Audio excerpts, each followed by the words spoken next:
नमस्ते बच्चों। देखो आज अपन इस वीडियो में मैं बात करने वाला हूँ फर्स्ट पेपर की, मॉडल पेपर की, जिसके अंदर ऑब्जेक्टिव क्वेश्चंस बताने वाला हूँ। जैसे कि आज मैंने क्लास में बोला था कि मैं रोजाना एक वीडियो बनाऊंगा। ये वीडियो लंबा तो नहीं होगा, फिर भी 20-1 मिनट का वीडियो होगा। वीडियो को पूरा देखना है सबको। कमेंट्स करके बताना कि सर मैंने ये वीडियो देख लिया है। कॉपी साथ में रखना है, ठीक है। नोटबुक साथ में रखोगे। मैं आप लोगों को क्लास में पूछूंगा कि पहला वीडियो हो गया, उसके अंदर मैंने 15 ऑब्जेक्टिव बताया है, उसका आंसर कौन सा है, ठीक है। तो लगभग एक इसके अंदर अति लघुतरात्मक प्रश्न पूरे सोल्व कर देंगे, ठीक है। अति लघुतरात्मक पूरे सोल्व हो जाएंगे। अति लघुतरात्मक मतलब अति लघुतरात्मक में अपने कौन कौन से होंगे। एक तो मैं यहाँ पर दो तरह के क्वेश्चंस लेने वाला हूँ। एक तो ऑब्जेक्टिव टाइप एबैसिड जिसको बोलते हैं, और एक रिक्त स्थानों की पूर्ति। ऐसे करके 15 से 20 एक क्वेश्चन होंगे। 20 मिनट का वीडियो, 20 मिनट के अंदर आपको बहुत सारी चीज़ें समझ में आने वाली, इसलिए वीडियो को पूरा देखें, ठीक है। 20 मिनट निकालनी है कैसे भी करके, मुझे नहीं पता कैसे निकालते हो आप। पूरे 20 मिनट निकालो और पूरे वीडियो को ढंग से देखो, जिससे आपको चीज़ें समझ में आए, है ना। 20 मिनट तो निकाल ही सकते हो। खाना खा के बैठ जाओ और 20 मिनट के लिए पूरा वीडियो देखो। ये अपन रोजाना का एक वीडियो डालेंगे जिससे आप लोगों का रिवाइज हो जाए। तो ये मेरा पहला अपना पहला वीडियो रहेगा। और इसमें पहला क्वेश्चन अपना जो है, आप लोग देखो कि क्या है। निम्नलिखित में से कौन सा युग्म आदर्श विलियन नहीं बना था। मतलब पहला जो क्वेश्चन है अपना, कौन सा चैप्टर अपना, विलियन वाला। कौन सा, विलियन सॉल्यूशन वाला चैप्टर है। और इसके अंदर अपन देखते हैं आदर्श विलियन और अनादर्श विलियन, आइडियल सॉल्यूशन और नॉन आइडियल सॉल्यूशन। तो इन्होंने पूछा इनमें से कौन सा युग्म आदर्श विलियन नहीं बनाता। तो अपन ने बहुत सारे एग्जाम्पल्स लिखवाए थे। मैंने आपको एग्जाम्पल्स लिखवाया था कि कौन कौन से आदर्श विलियन के उदाहरण होते हैं और कौन से नॉन आइडियल विलियन के सॉल्यूशन होते हैं। मैं थोड़ा सा आपको बता देता हूँ, कोशिश करता हूँ याद दिलवाने की। वैसे आप अच्छे बच्चे हो तो याद होंगे आप लोगों को। आदर्श विलियन, इनके देखो मैं सिर्फ बोलूँगा, लिखूंगा नहीं क्योंकि टाइम ज़्यादा लगेगा। अपन छोटा सा वीडियो बनाएंगे। नॉर्मल हेक्सेन और नॉर्मल हेप्टेन, एक एग्जांपल हो गया नॉर्मल हेक्सेन और नॉर्मल हेप्टेन। दूसरा हो गया बेंजीन और टोलुइन, ब्रोमो एथेन और chloro ethane, CCl4 plus SiCl4 हो गया, ठीक है। पांचवा अपन बोल सकते हैं मेथेनॉल और एथेनॉल का एग्जांपल होगा, वो भी आदर्श विलयन में आएगा, मेथेनॉल और एथेनॉल, ठीक है। और C6H5Cl प्लस अपन C6H5Br, ये सब जो एग्जाम्पल है ये किसके हैं अपने, तो मैं बोलूँगा आपको अपने आदर्श विलयन के उदाहरण है। जबकि क्वेश्चन में क्या पूछा गया बेटा कि आदर्श विलयन का उदाहरण नहीं है। तो देखो इसमें ए वाला भी आदर्श विलयन का उदाहरण है, ये भी आदर्श विलयन है, ये भी आदर्श विलयन है, क्योंकि ये टोलुइन और बेंजीन हो गया। ये भी मैंने आप लोगों को बताया कि क्लोरोबेंजीन हो गया और ब्रोमोबेंजीन, ये भी आदर्श विलयन का उदाहरण है। और ये C2H5Br, एथिल ब्रोमाइड और एथिल आयोडाइड भी किसका उदाहरण है बेटा, आदर्श विलयन का। तो इसका आंसर क्या होगा, ये वाला C2H5 आयोडीन और C2H5OH। अब ये ऐसा क्या होता है इसमें, तो मैं थोड़ा सा आपको बता देता हूँ कि यहाँ पर ये धनात्मक विचलन दिखाएगा। अपन को पता है कि जो एथेनॉल होता है, एथेनॉल के अंदर हाइड्रोजन बंध पाया जाता है। जैसे ही इसके अंदर आप लोग एथिल आयोडाइड डालोगे तो इसमें हाइड्रोजन बंध बीच में से ब्रेक हो जाएगा। अपन बोलेंगे हाइड्रोजन बंध बनने में कमी होगी, और जब हाइड्रोजन बंध बनने में कमी होगी तो वेपराइजेशन जल्दी जल्दी होगा। तो यहाँ पर ये धनात्मक विचलन शो करेगा, इसलिए इसका आंसर क्या हो गया, तो इसका आंसर मैं बोलूँगा इसका आंसर हो गया ब। ओके, अब अगला अपन क्वेश्चन देखते हैं। ये तो आप लोगों को पता है कि मानक हाइड्रोजन इलेक्ट्रोड का जो विभव होता है ये कितना होता है, 0.0 वोल्ट, ये आप लोगों को पता है। अपना अगला क्वेश्चन देखो, अगला एक बार क्वेश्चन देख लो। अगला क्वेश्चन अपना है केमिकल काइनेटिक्स। देखो केमिकल काइनेटिक्स जो क्वेश्चन है इसमें रेट ऑफ रिएक्शन की मैंने बात की थी। रेट ऑफ रिएक्शन कैसे निकालते हैं बेटा, तो रेट ऑफ रिएक्शन के लिए आप लोगों को मैंने बताया था कि किसी भी अभिक्रिया की जो रेट ऑफ रिएक्शंस होती है वो अभिकारक और उत्पाद में कैसे लिखते हैं। तो यहाँ पर ये अभिक्रिया है, इसकी रेट ऑफ रिएक्शन की अगर बात करें, सबकी अगर अभिक्रिया की दर लिखें तो कैसे लिखेंगे। आपको पता है कि ये जो अभिकारक होता है उस अभिकारक के अंदर क्या आता है, माइनस आता है, dA/dt। यहाँ क्या 2, तो 2 नीचे आ जाएगा, ये आप लोगों को 1/2 होता है, ठीक है। इसकी रेट ऑफ रिएक्शन क्या होगी, dB/dt। इसकी क्या होगी, 1/3, और ये प्लस में आएगा dc/dt, और एक क्या हो जाएगी भैया, ये प्लस ही आएगा यहाँ भी dd/dt। तो इसमें से कौन सा नहीं होगा, देखो ये वाला मिल रहा है तो ये भी होगा, ये भी होगा, ये नहीं होगा। ये क्यों नहीं होगा, क्योंकि यहाँ पर जो c है ना, यहाँ पर आएगा 1/3, तो 1/3 नहीं है, तो इसके अंदर इसका आंसर ये हो जाएगा। ये पूछ रहा कौन सा अभिक्रिया वेग को नहीं दर्शाता, तो इसमें ये आएगा। इसका रीजन क्या है, यहाँ 1/3 आना चाहिए था, और ये वाला अपन को देखो ये मिल ही गया, तो ये इसका हो जाएगा। ठीक है, तो ये अपना तीसरा क्वेश्चन भी हो गया। इसके बाद देखो बेटा, अगला क्वेश्चन है अपना, क्या क्वेश्चन है देखो, कि ये ग्राफ किस कोटि की अभिक्रिया को दर्शाता। तो आप लोग एक बार चेक करो कि ग्राफ किस किस के बीच में। प्रारंभिक सांद्रता, प्रारंभिक सांद्रता क्या होती है, r0, ठीक है, और ये क्या, t12। तो आप लोगों को पता है t12। इस तरह के जो एग्जाम्पल्स आप लोग देखते हो, इस तरह का जो ग्राफ होता है वो दो प्रकार की अभिक्रियाओं में मिलता है, एक तो जीरो ऑर्डर में मिलता है और एक प्रथम कोटि में मिलता है। परंतु प्रथम कोटि जो होती है उसके अंदर यहाँ पर प्रारंभिक सांद्रता दे रखी है ना, ये मिलती है t12 = आप लोगों को पता है फर्स्ट ऑर्डर का t12 क्या होता है, 0.693/K। इसमें प्रारंभिक सांद्रता पर रेट ऑफ रिएक्शन डिपेंड नहीं करती। तो यहाँ पर ये जो आंसर आएगा ये किसका आएगा, प्रथम कोटि का। यहाँ पर प्रारंभिक सांद्रता है, आप लोगों को मैंने नोटबुक में बना रखा है, आप लोग देखोगे इस तरह का ग्राफ फर्स्ट ऑर्डर रिएक्शन में मिल जाएगा। ठीक है, जीरो ऑर्डर में भी है, परंतु यहाँ पर आप लोग देखना कुछ अलग लिखा होगा। ठीक है, आगे देखो बेटा, अगला क्वेश्चन देखो। जो 12वीं क्लास के सभी बच्चे हैं उन सभी के काम आने वाले लेक्चरर हो गए या वीडियो हो गए, तो इसमें आंसर क्या हो जाएगा बेटा, प्रथम कोटि। अगला है, प्रथम संकरण श्रेणी में किस धातु का गलनांक उच्चतम होता है। ये तो बहुत आसान क्वेश्चन है, क्रोमियम, क्योंकि अपन ने बताया था कि जिस तरह से जितने इसके अंदर अनपेड इलेक्ट्रॉन्स होते हैं उसके हिसाब से उसमें सहसंयोजक बंध बनते हैं, और जितने किसी भी धातु के द्वारा जितने सहसंयोजक बंध बनाए जाएंगे उसके अंदर गलनांक या क्वथनांक का मान उतना ही अधिक होगा। तो इसका आंसर क्रोमियम होगा।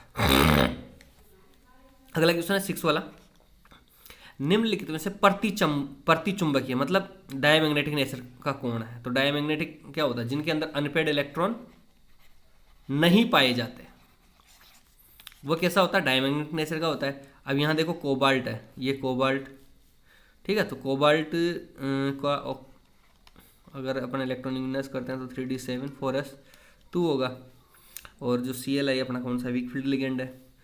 ठीक है, तो यहाँ पे एक अनपेड इलेक्ट्रॉन बच जाएगा,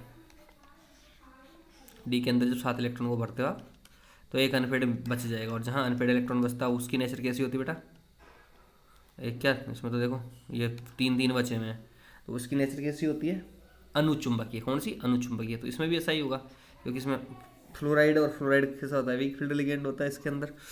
ठीक है, अब यहाँ पर इनकी ऑक्सीडेशन स्टेट तो आप चेक कर ही सकते हो, इसमें ऑक्सीडेशन स्टेट कितनी आएगी, +2, 3d7 4s2। इसमें कितनी आएगी, क्योंकि अपन ने ऑक्सीडेशन स्टेट चेक करना सीख लिया है। ठीक है, तो जिसको नहीं पता उनको मैं बता देता हूँ थोड़ा सा, ऑक्सीडेशन स्टेट कैसे चेक करते हैं। -2 x -6 -2 डायरेक्ट ही कर देता हूँ ना मैं, क्योंकि आपको पता ना ये x किसका मानता है, जिसका अपन को करनी होती है ना, सेंट्रल एटम जो होता है केंद्रीय धातु परमाणु, उसकी तो ऑक्सीडेशन स्टेट निकालनी होती है, और फ्लोरीन जो होता है ऋणात्मक लिगेंड होता है, तो कैलकुलेशन करेंगे तो ऐसे आएगा x -6 x बराबर -2 + 6, तो x = +4 आएगा। यहाँ पे कोबाल्ट में क्या होता है, 3d7 4s2, तो यहाँ से कितने इलेक्ट्रॉन निकालोगे, 2 तो यहाँ से गए और 2 यहाँ से गए, तो बचा क्या, 3d5, क्या 3d5। और आप लोगों को एक बात समझ में आ रही होगी, कितने बचे यहाँ पर, 4 इलेक्ट्रॉन निकलने के बाद में 2 तो यहाँ से गए 2 यहाँ से गए, तो यहाँ 3d5 बचेगा। और जैसे 3d5 की बात करने वाले हैं अपने, और ये वीक फील्ड लिगेंड है, तो 5 अनपेड इलेक्ट्रॉन, और 5 अनपेड इलेक्ट्रॉन की वजह से इसकी नेचर कैसी होगी, 5 अयुग्मित इलेक्ट्रॉन की वजह से कैसे हो जाएगा, अनुचुंबकीय प्रकृति का। कौन सा बेटा, अनुचुंबकीय।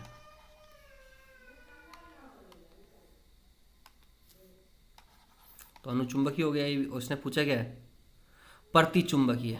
ठीक है, तो ये अनुचुंबकीय, ये भी अनुचुंबकीय। और यहाँ पर अगर देखेंगे NiCN4, देखो बेटा यहाँ पर है ना, निकिल का होता है 3d8 4s2। ठीक है, 3d8 4s2, यहाँ पर +2 ऑक्सीडेशन स्टेट आएगी, क्या आएगी, +2 ऑक्सीडेशन स्टेट आएगी।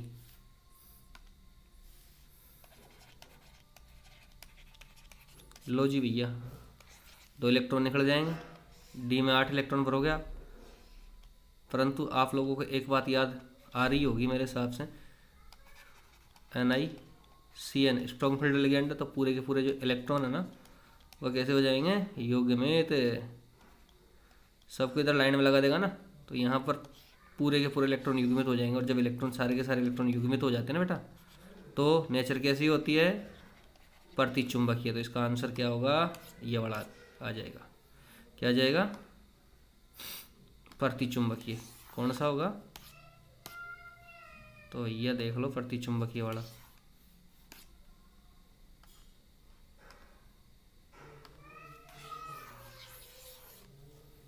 ये लो, तो इसका आंसर हो जाएगा NiCN4। मेरे हिसाब से समझ में आ रही होगी। कोई भी बात समझ में नहीं है तो आप लोग कमेंट्स करके मुझे ज़रूर बताएं कि सर मेरे ये बात समझ में नहीं आई थी, आपने जो समझाई जिससे क्लास में समझा दूँगा। बाकी यहाँ पर तो 5 दिन की छुट्टियाँ, तो आप लोग एंजॉय करो और पढ़ते रहो बेटा, ठीक है। अगला क्वेश्चन है, नेम लिखने से कौन सा किलेट लिगेंड। तो किलेट कौन सा होता है, आप लोग देख लो इसमें से जो भी जिसकी जो डेंटिसिटी का मान होता है 2 से अधिक होता है, वही किलेट लिगेंड होता है। तो मेरे को तो एक ही दिख रहा है इसमें, C2O4 oxalate of bidentate ligand होता है। तो यहाँ पर किलेट लिगेंड भी यही होगा, ठीक है। एक EDT अपन ने पढ़ा था, वो भी होता है, ठीक है। वसा में विलय विटामिन, तो आप लोगों को ट्रिक तो क्या है, ADEK, ये जो विटामिन होते हैं ये वसा में विलय होते हैं। इनमें से कौन सा है, ए। तो वसा में विलय विटामिन कौन से हो गया, ADEK। तो आप लोग याद रखना कि अगर ADEK के अलावा कोई भी विटामिन है वो सब किस में विलय होते हैं, पानी में। और वसा में कौन कौन से होते हैं, ADEK। ओके, आगे देखो आप लोगों को अपन ने देख ली, देखो कितने 7 क्वेश्चन देख ली, 7 के 8 देख लिए। अब आगे के क्वेश्चन भी अपन देख लेते हैं।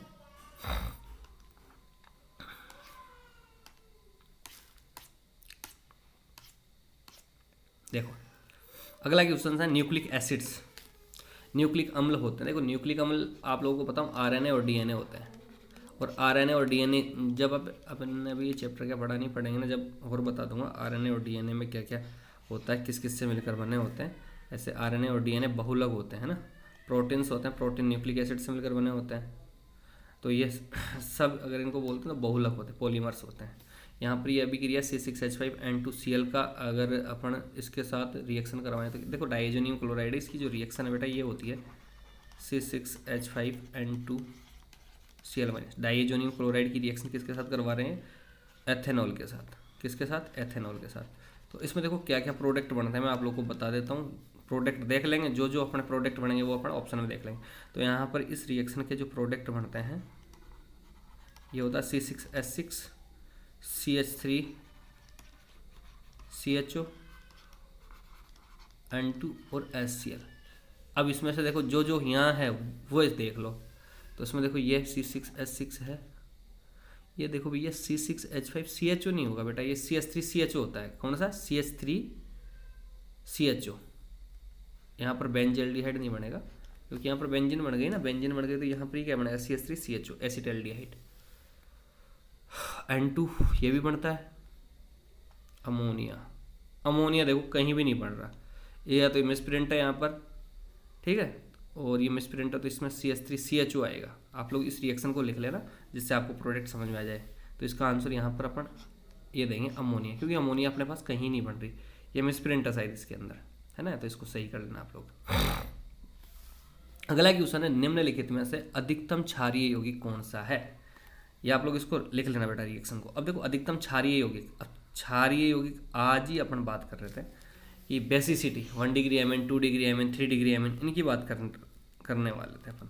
मैं आप लोग को थोड़ा सा बता देता हूँ एमएन्स के बारे में, कौन सी Mn जो होती है उसकी बेसिसिटी ज़्यादा होती है, ठीक है। कॉन्सेप्ट याद रखना, बातें याद रखना, क्योंकि वहाँ से क्वेश्चन पूछ लिया जाता है, ज़्यादा रट्टा मारने की अपन को जरूरत नहीं है।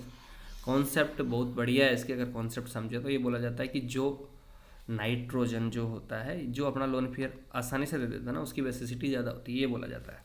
परंतु यहाँ पर बात कर रहे हैं 1 डिग्री Mn, 2 डिग्री Mn और 3 डिग्री Mn की, और इसके अंदर जो एल्किल ग्रुप है वो है एथिल। तो मैं आप लोगों को ज़्यादा यहाँ पर टाइम लूँगा क्योंकि वीडियो बड़ा हो जाएगा। इसका जो ऑर्डर होता है ये होता है 2 डिग्री, 1 डिग्री, 3 डिग्री और अमोनिया। ये ऑर्डर कैसे आया कैसे नहीं आया अपन एक अलग वीडियो में बात कर लेंगे, बेसिसिटी ऑफ Mn। क्षार एमिन की क्षारकता वो देख लेंगे। तो यहाँ पर सबसे ज़्यादा बेसिसिटी किसकी होती है, 2 डिग्री की, फिर 1 डिग्री की, फिर 3 डिग्री की, और फिर अमोनिया की। तो यहाँ पर अपन ज़्यादा टाइम खराब नहीं करेंगे, इसमें देख लो 2 डिग्री एमिन कौन सा है, ये 3 डिग्री हो गया, ये 2 डिग्री, तो इसका आंसर क्या हो जाएगा, 2 डिग्री एमिन हो जाएगा। ठीक है, मैं अब यहाँ पर, क्योंकि वीडियो ज़्यादा लंबा हो जाएगा, फिर अपना जो मकसद है वो खत्म हो जाएगा। मैं आपको ज़रूर बताऊंगा अलग से वीडियो बना के बेसिसिटी वाला। अगला है निम्नलिखित अभिक्रियाओं में कौन सी संभव। देखो यहाँ पर ये जो बेस है ना, ये बोल रहा है SN2 रिएक्शन के लिए, किसके लिए, SN2 रिएक्शन के लिए। ये बोल रहा है कौन सी अभिक्रिया संभव है, और अपन को पता है SN2 अभिक्रिया के अंदर रेट ऑफ रिएक्शन की अगर बात करें तो ऑर्डर होता है 1 डिग्री, 2 डिग्री और 3 डिग्री। ठीक है, 1 डिग्री, 2 डिग्री, 3 डिग्री। तो यहाँ पर ये 3 डिग्री है बेटा, क्या है, 3 डिग्री वाला, ये वाला, जबकि ये है 1 डिग्री। तो यहाँ पर ये बोल रहा है कौन सी संभव है, तो ये पहली वाली संभव, सेकंड वाली पॉसिबल नहीं है, क्योंकि रेट ऑफ रिएक्शन हो जाएगी परिस्थितियाँ चेंज करने पर होगी। ठीक है, क्योंकि अपन को पता है वहाँ पर तो अपन क्या लेते हैं, 1 डिग्री के साथ जब रिएक्शन करवाते हैं SN1 अभिक्रिया जो होती है अपनी 3 डिग्री के साथ, तो उसमें जो न्यूक्लियोफाइल होता है वो कौन से स्टेप में आता है तो पता ही ना, स्लो स्टेप होता है, RDS होता है। तो यहाँ पर ये वाली रिएक्शन पॉसिबल नहीं है, और कौन सी संभव है, तो इसमें ओनली फर्स्ट वाली जो रिएक्शन है ना वो पॉसिबल है।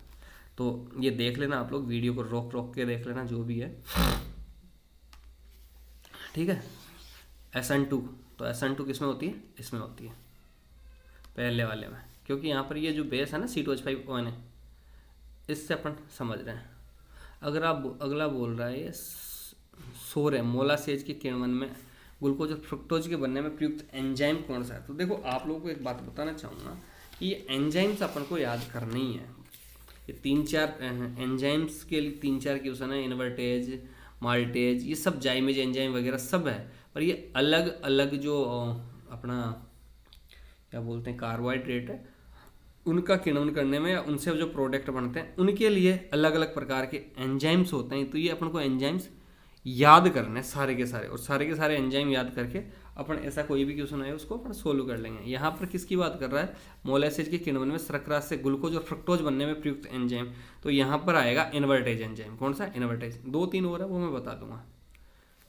सांद्र H2SO4 की उपस्थिति में, आज ही किया था बेटा अपन ने, सांद्र H2SO4 की उपस्थिति में क्लोरोबेंजीन क्लोरल के साथ गर्म करने पर प्राप्त उत्पाद DDT होता है। ये अपन ने आज ही किया था, डाइक्लोरो डाइफेनिल ट्राइक्लोरो एथेनॉल, मैंने बताया था पेरा पेरा डाइक्लोरो डाइफेनिल ट्राइक्लोरो एथेन, और ये रिएक्शन अपन ने करी थी। ठीक है, रिएक्शन आप लोगों को मैं याद दिलवा दूँ थोड़ा सा। यहाँ पर ये हाइड्रोजन था, वैसे यहाँ पर भी ये हाइड्रोजन था, क्लोरीन क्लोरीन, और यहाँ पर क्लोरल ले लिया था। क्या ले लिया था, क्लोरल। लो क्लोरल की स्ट्रक्चर भी ये रही तुम्हारी, यहाँ Cl लगे होते हैं 3-3।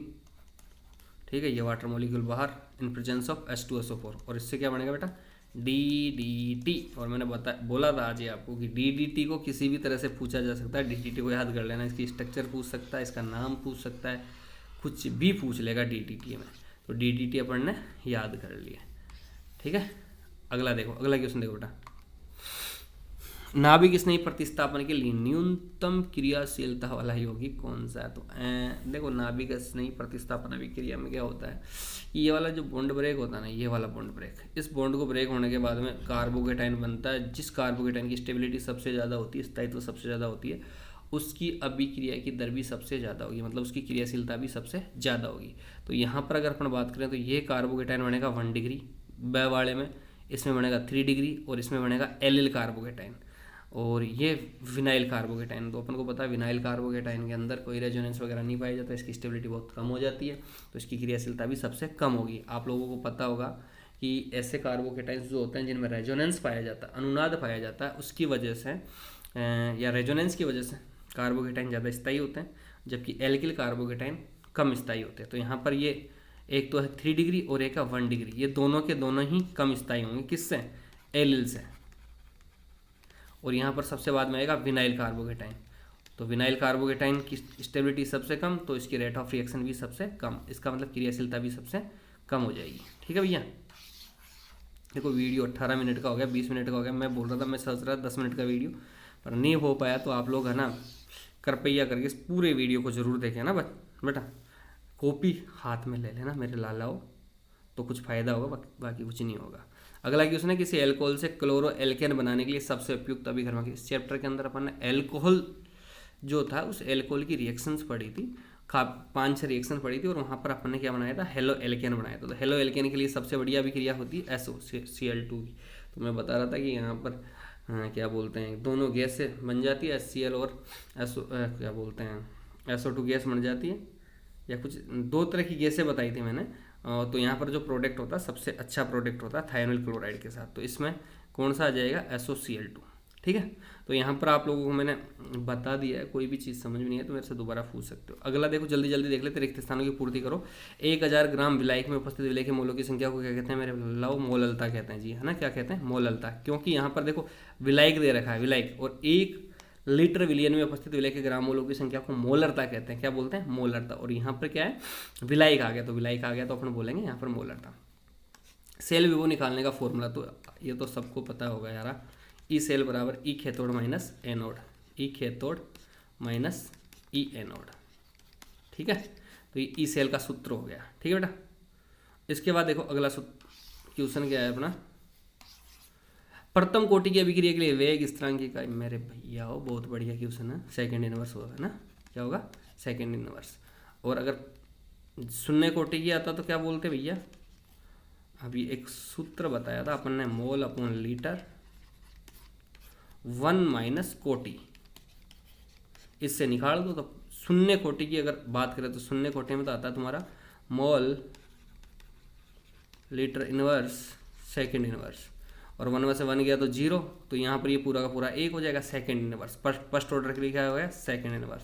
और द्वितीय कोटि के लिए तो यहाँ 1 माइनस 2 करोगे तो यहाँ mole inverse litre second inverse.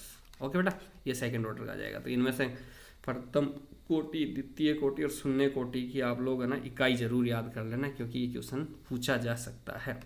अगला क्वेश्चन है chromyl chloride. Chromyl chloride chlorine के परीक्षण के लिए किया जाता है। किसके लिए, क्लोरीन के परीक्षण के लिए। याद रख लेना बेटा, क्रोमिल क्लोराइड क्लोरीन के परीक्षण के लिए, क्रोमाइल क्लोराइड का परीक्षण क्लोराइड आयन के लिए किया जाता है। किसके लिए, Cl माइनस आयन के लिए, क्लोराइड आयन के लिए किया जाता है। ओके, 1-2 क्वेश्चन और देख लो जल्दी जल्दी। इसका ऑक्सीकरण अंक मैं नहीं बताऊंगा, आप लोग मेरे को कमेंट्स करके बताना। इसका ऑक्सीकरण अंक मुझे आप लोग कमेंट्स करके बताओगे कि इसका ऑक्सीकरण अंक क्या आएगा। ठीक है, ये मैंने अच्छे से बता दिया। सरलता में एमिनो अम्ल जो प्रकाशिक घूर्णन नहीं है वह है, वैसे बता देता हूँ, पर अपन ने भी ये चैप्टर पढ़ा नहीं है। 1-2 दिन में जब अपना ये चैप्टर हो जाएगा तो अपन इसको आसानी से कर लेंगे।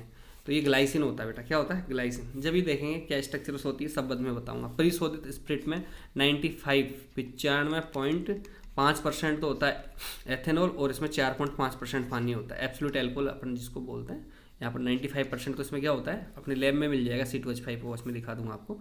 और 4.5% इसमें क्या होता है, पानी होता है जी। रेसेमिक मिश्रण, आप लोगों को पता है रेसेमिक मिश्रण में क्या होता है, 50% डी और 50% एल, उसका घूर्णनमान क्या होता है, 0 हो जाएगा ना।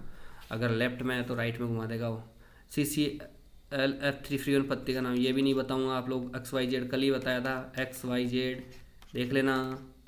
X का मतलब क्या होता है, Y का मतलब क्या होता है, Z का मतलब क्या होता है, ये अपन ने बोल दिया था। X का मतलब होता था कार्बन -1, Y का मतलब होता था हाइड्रोजन +1, Z का मतलब होता है फ्लोरीन। ओके, तो मुझे आप इसका कमेंट्स करके नाम बताओगे। SN2 क्रिया में अभिक्रिया की कोटि कौन सी होती है, SN2 द्वितीय कोटि की अभिक्रिया होती है। कौन सी होती है, द्वितीय कोटि की अभिक्रिया। तो ये वीडियो है, आप इस वीडियो को देख के कमेंट्स करके बताओ किस किसने वीडियो देख लिया। ठीक है, कमेंट्स मार के बता देना कि सर हाँ मैंने देख लिया और कॉपी में नोट कर लिया। जब तो कुछ मतलब है, बाकी कोई मतलब नहीं, वरना